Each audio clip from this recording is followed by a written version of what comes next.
What is a friend? What is a frenemy? And what is betrayal? Brenda, you can go to the next slide if you would. Are you a friend or frenemy?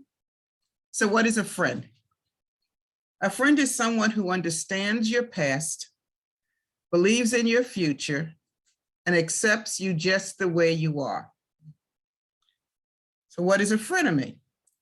A person with whom one is friendly despite a fundamental dislike or rivalry.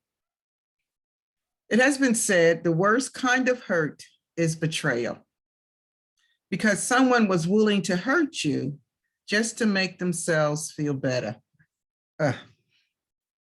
This is Palm Sunday and the beginning of Holy Week within the Christian tradition, and we cannot mark this week and Jesus's journey to the cross without considering both friendship and betrayal. It has been said that if you find one or two real friends throughout your life, you have done well. In today's cultural climate, the concept of friend has been diluted so much that if you're on social media, you might have hundreds or even thousands of friends, people you've never met. These are friends who you meet through your closely guarded social media profile with the aim to get folks to like and follow you. I don't know that I've ever read a social media profile where someone says about themselves, "I love to gossip about my friends." Or "I have been known to spread lies about people I know and don't know." Or "I will throw you under the bus to get what I want." Or "I am not a nice person." No, I don't think so. Social media platforms for online friendships have become perhaps the largest breeding ground for lies and deception. Even so, friendship and betrayal exist in all cultures and throughout all time.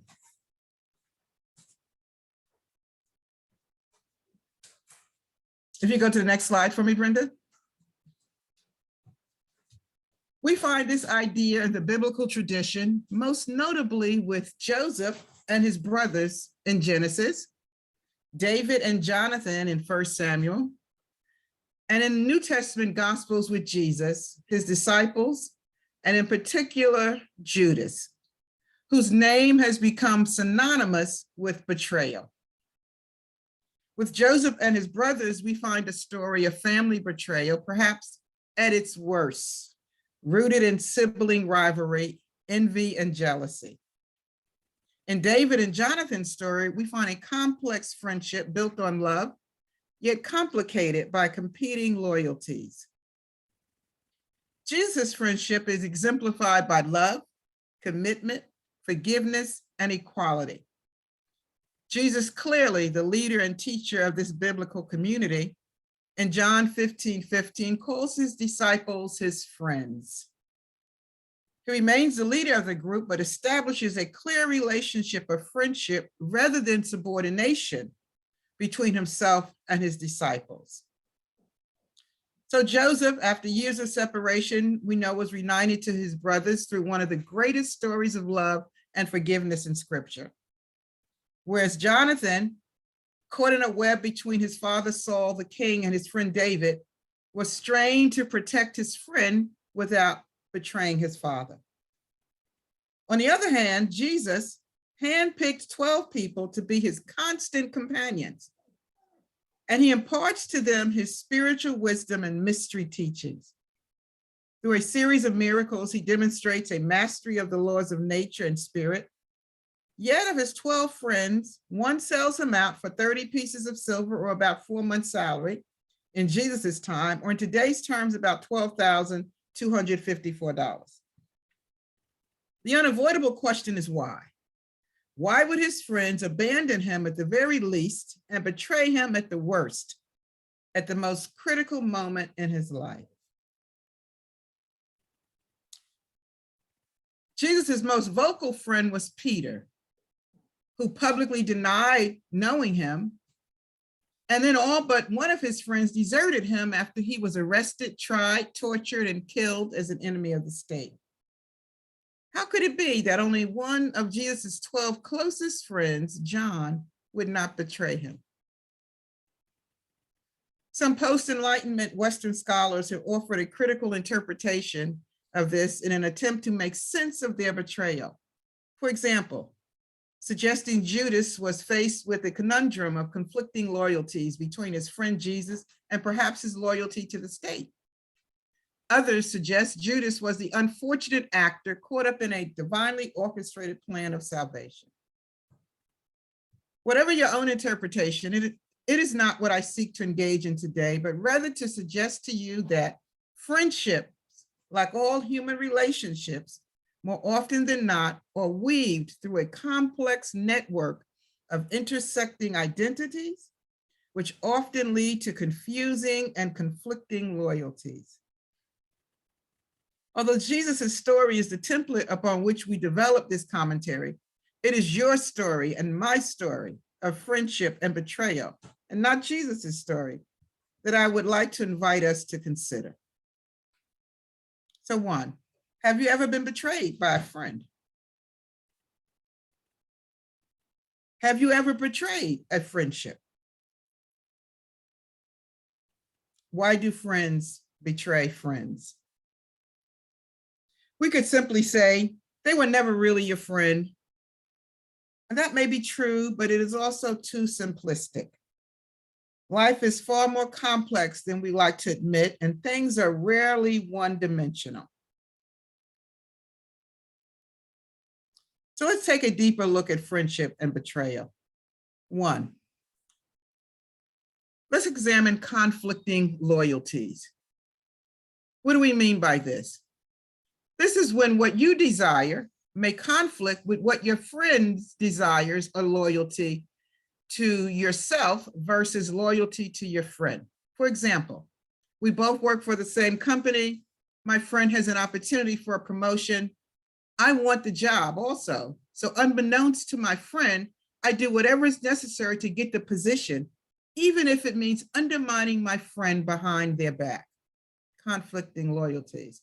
Am I loyal to myself or loyal to my friend? My desire and my friend's desire conflict. Confusing friendships. You are my friend, but your friend is my enemy. Does that make you my enemy too? Or you are my enemy. Does that make your enemy my friend? Sometimes we align with someone out of the misguided belief that our friendship is based on a mutual enemy or a mutual friend. Friendship must be forged through the fire of each individual's heart. So quoting Aristotle, wishing to be friends is quick work, but friendship is a slow, ripening fruit. And then 3rd, an evil heart. Now this one may sound cruel, but just lend me your ear. Quoting Buddha, an insincere and evil friend is more to be feared than a wild beast. A wild beast may wound your body, but an evil friend will wound your mind. There are some people who are filled with envy and jealousy where a root of bitterness has consumed their heart. Unfortunately, people who are in love with their own woundedness will bleed all over you and then play the victim and blame you. The best way to be their friend is at a distance, but love them we must. According to Martin Luther King Jr., love is the only force capable of transforming an enemy into a friend. So let's recap. Whether you're challenged with the kind of betrayal as Joseph did with his siblings who were envious and jealous of him, or you are caught up in the midst of a friendship where there are conflicting, confusing loyalties, someone in the middle that you're trying to be loyal to both, or if you're experiencing doing all you can like Jesus did to love on people and they still turn around and abandon you and betray you. Remember, The concept of friendship should be based on mutual trust, shared moral values, integrity, commitment, loyalty, and forgiveness.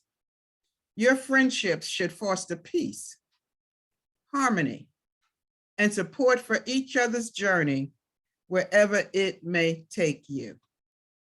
Most importantly, where there are friends, there is wealth. So are you a friend or a frenemy?